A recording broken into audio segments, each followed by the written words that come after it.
What if a single change in your everyday coffee habit could help regulate your blood sugar in a natural way? Before you take your next sip, there's something important you should understand that could affect your health. I'm not referring to any miracle remedy. And I'm not trying to sell you anything. I'm talking about coffee, the drink sitting in your kitchen right now, and one key factor that changes everything: the method and the timing in which you consume that cup. Hi, I'm Dr. Sarah Miller, a medical doctor. Over the past few years, I've closely observed hundreds of patients with prediabetes and type 2 diabetes, particularly individuals over 60. And what I'm about to share today is something that has truly transformed many of their lives. Brazil is going through a silent crisis. According to the Ministry of Health, diabetes cases have risen by 135% in less than 20 years in our country. Today, nearly 20 million Brazilians are living with this condition. And data from Vigitel, the government's surveillance system, reveals that prevalence reaches an alarming 30% among adults over 65, meaning 1 in every 3. It's far more than most people realize. And what concerns me most in my clinical practice is not only those who already have a diagnosis, but also the large group of individuals who are right on the borderline with elevated glucose levels, with that unexplained tiredness after meals, with that persistent thirst that doesn't fade, and who have not yet been diagnosed or who have but don't know what to do beyond taking medication and waiting. Stay with me until the end of this video because I'm going to show you how a minor adjustment, which costs nothing, can have a significant impact on controlling your blood sugar. But first, I need to explain something that most people don't understand about coffee. Picture your pancreas as a small plant that produces insulin, the hormone responsible for unlocking your cells so glucose can enter and be converted into energy. When you eat, glucose enters your bloodstream. This plant gets to work, produces insulin, and glucose is taken up by the cells. Everything functions properly. The issue starts when this plant becomes overworked. When you consume many foods that rapidly raise blood sugar, the pancreas is forced to operate at full capacity. Over time, your cells become less responsive to insulin. The pancreas must produce more and more to achieve the same result, and that's when insulin resistance develops. The entry point to type 2 diabetes. Now, what about coffee? What does it have to do with all this? Coffee is an extraordinary drink from a biochemical point of view. It contains hundreds of bioactive compounds, but 2 of them stand out to science: chlorogenic acid and trienol. Think of them as traffic controllers in your intestines. When you drink coffee before eating, these compounds make the absorption of sugar from food slower and more controlled. Instead of a surge of glucose entering your bloodstream all at once, you get a smooth flow that your pancreas can manage without stress. A study published in Diabetes Care conducted by researchers from the Harvard School of Public Health analyzed data from more than 1 million people and reached a conclusion that really impressed me when I first read it. Regular coffee consumption is associated with a significant reduction in the risk of developing type 2 diabetes. And it's not a small effect. The risk decreases in a dose-dependent way. The more cups per day within a reasonable limit, the lower the risk of developing the disease. Then in 2018, researchers from the Karolinska Institute in Sweden, one of the most respected medical institutions in the world, reviewed 30 different studies covering nearly 1.22 million participants and confirmed coffee consumption, both regular and decaffeinated, is associated with about a 30% reduction in the risk of developing type 2 diabetes. But here's the point that almost no one talks about. These benefits depend on how you drink coffee, because the wrong coffee at the wrong time in the wrong way can work against you. And that's exactly what I see happening in my practice far too often. Let me tell you about Mr. Arnaldo, 72 years old, retired, a man of habits. He had been drinking coffee since he was 17 and was proud of it.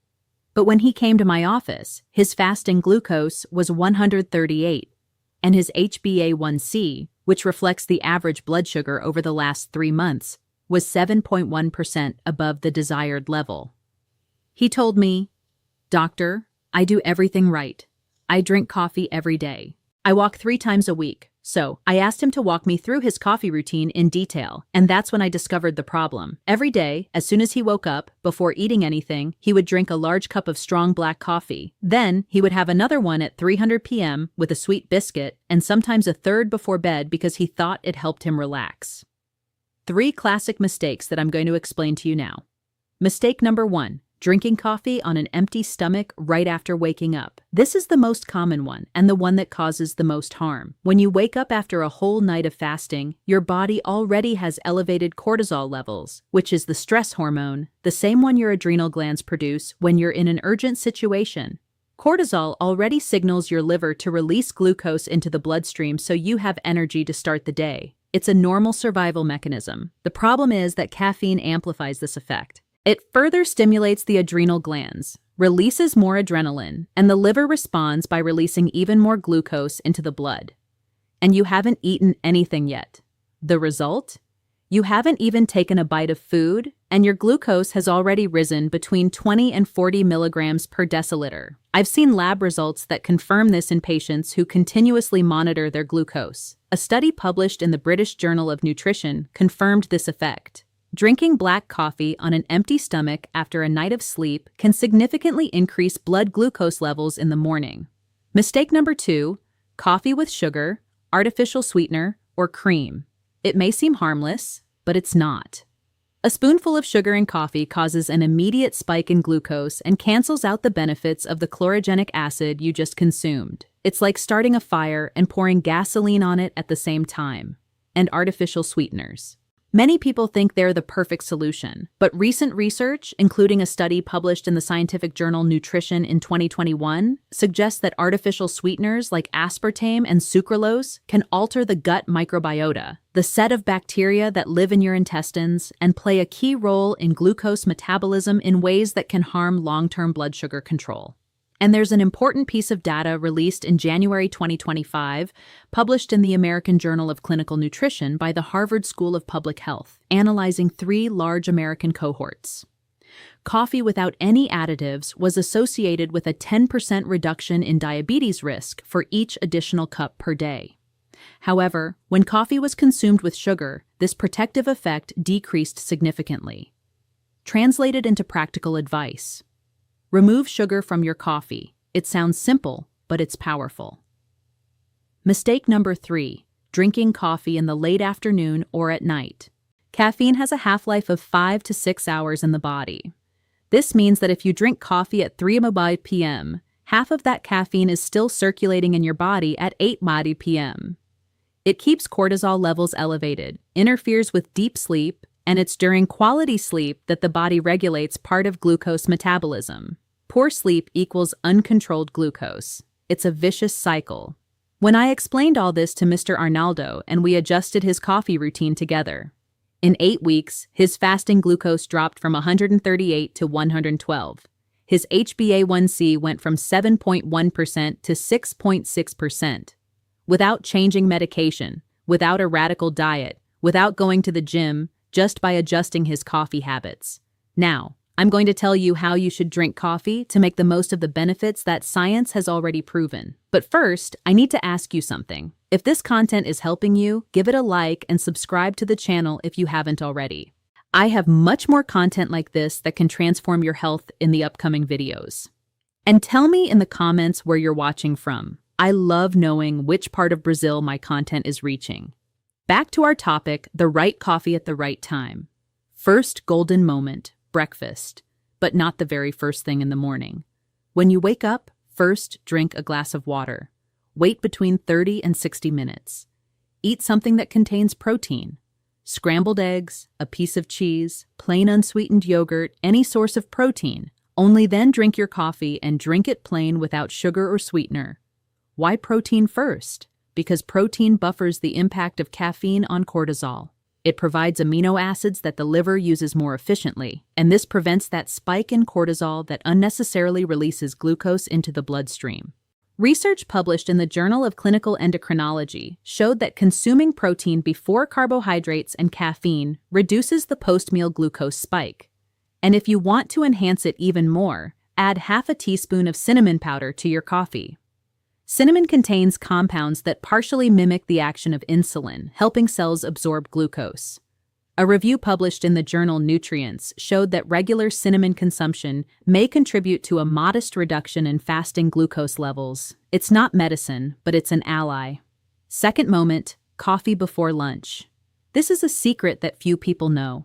About 20 to 30 minutes before your main meal, drink a small cup of plain black coffee without sugar. The chlorogenic acid in coffee will act like that traffic controller I mentioned earlier, slowing down the absorption of sugar from the foods you're about to eat. This reduces the post-meal glucose spike, which is one of the main triggers for developing type 2 diabetes.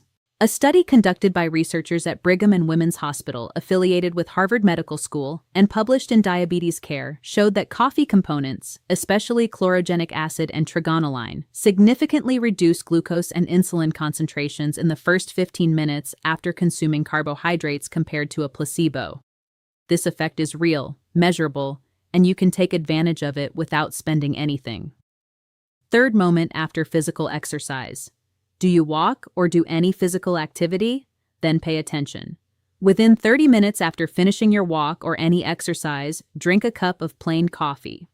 When your muscles are active or have just worked, they become much more receptive to glucose. They act like a sponge, absorbing sugar from the blood to use as energy. Caffeine at this moment enhances this effect, helping muscles absorb glucose even more efficiently. It's a metabolic window of opportunity that most people miss. As for the total amount of coffee per day, the World Health Organization, along with most medical guidelines, considers that consuming up to 4 or 5 small cups of coffee per day within a healthy pattern is safe for most adults. The Karolinska Institute, in the review of 30 studies I mentioned, found that this amount falls within the range of protective benefits against diabetes, but each person is different. If you feel palpitations, anxiety, tremors, or insomnia from coffee, it may be that your caffeine metabolism is slower, which is genetically determined. In that case, reduce it to 2 cups per day or choose a quality decaffeinated option, which also contains chlorogenic acid and retains many of the benefits. Here's a story I need to tell you. Danelli, 68 years old, a retired teacher, came to my clinic with type 2 diabetes, diagnosed 3 years earlier using metformin with glucose still difficult to control. She was the type of patient who followed everything correctly, took her medication, reduced rice, but her HbA1c stubbornly stayed above 7.5%. When I discussed her routine, I discovered that she drank sweetened coffee with milk in the morning, coffee with sweet biscuits in the afternoon, and had practically stopped moving because her legs felt heavy. Together, we created a simple plan. Breakfast. Wait 45 minutes after waking up, eat a boiled egg, then have plain coffee with cinnamon. Pre-lunch coffee, a small cup 20 minutes before eating, a 25-minute walk in the afternoon 3 times a week, and a coffee right after. We eliminated the sweetened afternoon coffee and the biscuits. 6 weeks later, she returned to the clinic with a smile I will never forget. Her HbA1c had dropped from 7.5% to 6.8%. Her fasting glucose was 109. She told me, "Doctor, I woke up with energy for the first time in years. I didn't change her medication. I changed her relationship with coffee. But now I need to warn you about something important that may be sabotaging you without you realizing it. Coffee has invisible enemies that destroy all the benefits I've just described. I'll list the main ones. Enemy number 1, sugar of any kind. Refined, brown, honey. Anything sweet added to coffee creates an immediate glucose spike that cancels the protective effect of chlorogenic acid. The 2025 Harvard research made this very clear. Coffee with sugar has reduced protection against diabetes. Enemy number 2, artificial sweeteners. As I explained earlier, there is growing evidence that aspartame and sucralose disrupt the balance of the gut microbiota, which is essential for healthy glucose metabolism. If you need to sweeten it, try natural stevia, which so far has not shown the same negative effects in available research. Enemy number 3, industrialized instant coffee, the kind that comes in sachets. These products often contain hidden sugar, hydrogenated fats, and additives that compromise nutritional quality. Prioritize natural ground coffee, 100% Arabica, freshly brewed. Enemy number 4, coffee paired with ultra-processed foods, white bread, filled cookies, industrial cakes. When you combine coffee with these foods, the glucose spike from refined carbohydrates is so high that no amount of chlorogenic acid can compensate. And finally, I'll tell you about what I call the protection triad, because coffee works even better when it's part of a context of healthy habits. First element, smart coffee, the way I taught you at the right time without sugar, maximizing the benefits of chlorogenic acid. Second element, movement. You don't need to go to a gym. 30 minutes of moderate paced walking 3 to 5 times a week is enough to dramatically improve insulin sensitivity. Moving muscles act like drains, pulling glucose out of the blood independently of insulin. This has been confirmed by so many studies that it would be impossible to list them all here. Third element, adequate protein intake in meals. Protein is the macronutrient that has the least impact on glucose, promotes satiety, and protects muscle mass, which is the body's largest consumer of glucose. After the age of 60, protein needs increase because the body becomes less efficient at using it. Eggs, chicken, fish, beans, cheese, and plain yogurt include a source of protein in each main meal. When these three elements work together, the effects multiply. Coffee improves insulin sensitivity. Exercise increases glucose uptake by muscles, and protein stabilizes post-meal glucose spikes. It's a powerful combination that doesn't cost much and doesn't require any special product. But I need to be honest with you about one thing. Everything I've described here are complementary lifestyle strategies based on solid scientific evidence. They can help a lot, but they do not replace medical evaluation and follow-up. If you already have diagnosed diabetes and use medication, never change the dosage or stop taking it on your own. Ideally, you should take this information to your doctor, discuss it together, and make adjustments with professional guidance. Now let me ask you a question. Do you have a family member, a father, mother, sibling, or close friend who struggles with high blood sugar or already has diabetes? Share this video with that person now. You might be giving them information that could change something in their life. Quality information based on science is one of the greatest gifts we can give to those we love. I want to leave you with a thought I've carried with me for years in medicine. Your body is not your enemy. Your body is constantly trying to balance itself, heal, and adapt. When glucose rises, when fatigue doesn't go away, when your legs swell, these are signals. They are cries for help from your body. And often what it's asking for is not a new pill. Sometimes it's a small change, like the time you drink a cup of coffee. Health doesn't live in the pharmacy, it lives in daily habits.